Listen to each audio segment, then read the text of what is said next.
Kanhi sakop sa CTMS o kanhi Marshal sa Lapu-Lapu City Hall na sikop sa gipahigyon nga bypass operation sa mga sakop sa Police Station 4 kaganang-kadlawon. Nasikop si Jason Bailonces sa 38 anyos nga taga Barangay Paho og nalakip sa drugs watchlist sa Lapu-Lapu City. Nasikop usab si Alvin Monterola, 29 anyos nga taga Barangay Basak nga nausab sa drugs watchlist sa Dakbayan.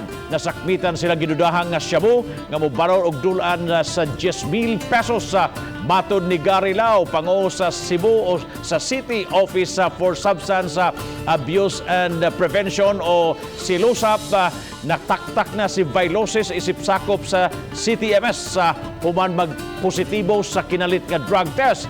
Giatagan og higayon ni Mayor Junard Ahong Chan nga makasud isip Marshal sa City Hall human mihangyo sa mayor. Apan subling nagpositibo gihapon kini sa kinalit nga drug test niadtong September 17, busa gitaktak na siya sa serbisyo. Gisuwayan sa RTV Balitang Bisdak pagkuha ang iyang habig apan nagdumili siya pagluwat o pamahayag. Dako kayong sagpa sa ato ang administrasyon ni Mayor Chan kung ang atong empleyado unya nadakpan tungod sa bypass operation. Mauna nga diri sa buhatan sa close-up, Office of the Mayor, ang atong pagpahigayon o kinalit surprise drug test ato gyung i-continue.